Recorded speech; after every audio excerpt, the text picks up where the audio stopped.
Hi, welcome. My name is Nana. I'm based in Berlin in Germany, and today I would like to talk about the Selene Sweater by Anne Ventzel, or the Super Selene Sweater.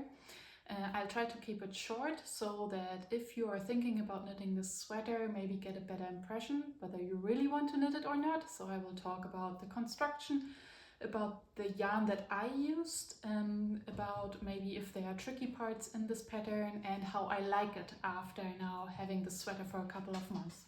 Yeah, I gauge swatched, and my gauge was 19 stitches and 10 centimeters.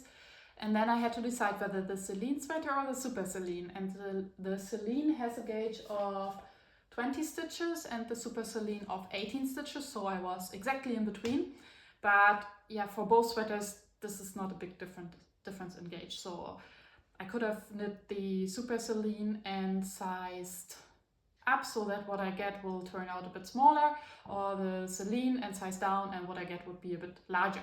That's what I normally do anyway all the time. And so I had a look at the constructural differences or the design differences to make up my mind. And they differ like by neck, by positive ease, by length, and by the sleeves. And the neck obviously is different here in the Selene. It's just a short neckline, whereas in the Super Selene you almost have like something like a turtleneck, but that can be super easily modified. The Super Selene also has more positive ease and is longer and more slouchy. The Selene sweater is a bit more like fitted with less positive ease. And the crucial point for me was the shape of the sleeves.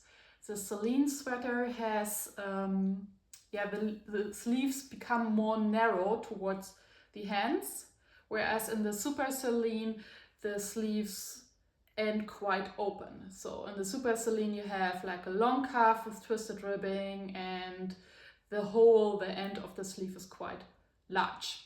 And here I wanted to have this shape where you knit down quite straight, and then rather late you have decreases and even more decreases here at the wrist. So that I like that better for winter sweaters because not much cold air can stream into the sleeves. So that's for me, I think, nicer, and I wanted to know how she does it. That's why I bought this pattern. Yes, but from the gauge what I get in the end, and also like mine is a bit larger, has a bit more oversized, and also the sleeves are a bit wider. I think what I got is more leaning towards the Super Selene. So first of all, I very much enjoyed knitting this sweater. It was in fact my first colorwork sweater with a round yoke. And I talked in my Louvre sweater video about the ascent to peak knit, the longest row in a sweater with a circular yoke. And the ascent to peak knit can be really tiresome and long, or it can be enjoyable. And here with this changing pattern, it was fun. Like the time just flew by. Also, therefore, it really felt like a fast knit, although it looks rather comprehensive. The pattern is written in a very user-friendly way, so you can really follow along, and especially for the cast on, it's an Italian cast on. She knits it flat and not in the round, and she has a video tutorial on her website. I was actually thankful for that video tutorial because I'm not sure if I would have really got it from the written down pattern. But again, here you could also do a provisional cast on, knit the yoke, the colorwork yoke, and maybe then after that you could knit this tiny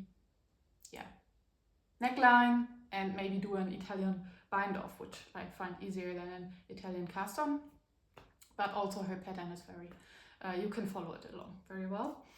And she includes German short rows after the colorwork, so that the back is lifted a bit, so that this sweater really folds nicely and it doesn't do this and pulls down in the back. So that's normally what you would get if you wouldn't include German short rows.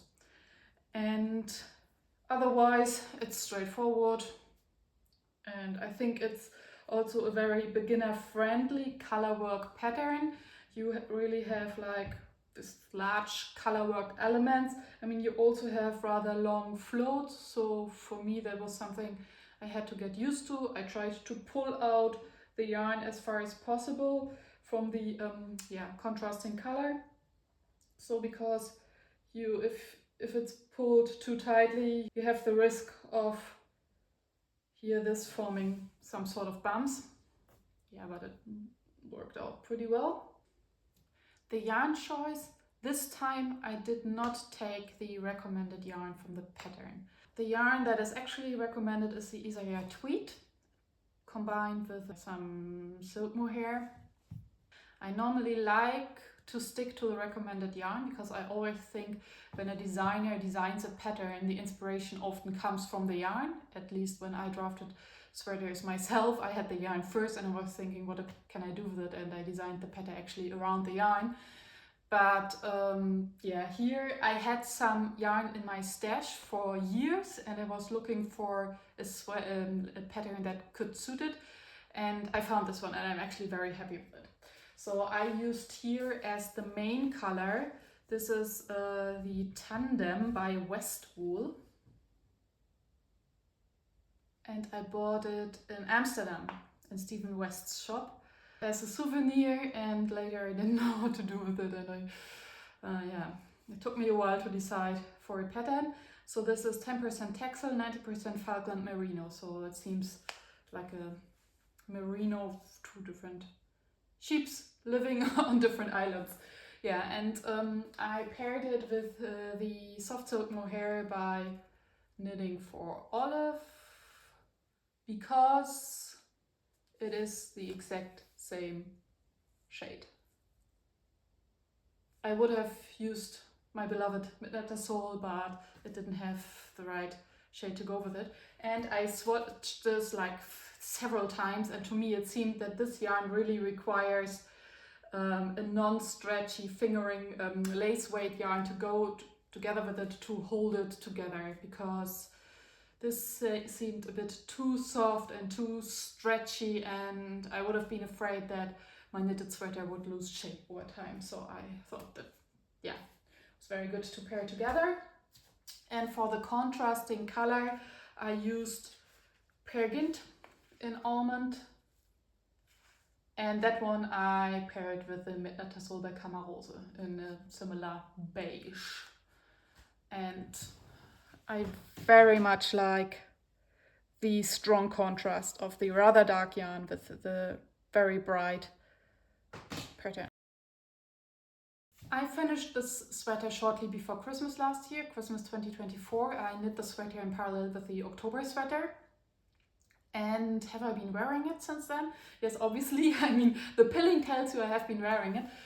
I am a bit shocked because this is my sweater with the most pilling. Here. Yeah, so that is a bit of a bummer, but not the end of the world. It's not super in your face. It's mostly under the arms, like where there's friction. So I think I will be able to live with it. I'm very happy with how it turned out. Actually, that's exactly how I wanted it to. I'm just not so sure yet about the length. So in terms of regrets, do I have any regrets? Actually not. I think for this yarn, this sweater was the perfect decision. In terms of fit, maybe I will still make it a tiny bit longer. I mean, this is now 54 centimeters, and that's the recommended length for size, I think, 3. But I am quite tall, and cropped sweaters are nice for high-waisted trousers, but not so much for my body shape. That's why I think I will maybe add 2 or 3 centimeters, which the annoying thing is that I will then have to undo the Italian bind off. But yeah, I think if it increases the likelihood that I will reach for the sweater, I think I will do it. Yeah, I think it's a great pattern. I like that the color work is rather minimal and that it's a rather simple pattern. I really like that from the design point of view. And yeah, so I hope this helped. If you think about knitting either the Selene or the Super Selene sweater, if you liked this video, please give it a thumbs up and maybe see you next time. Bye!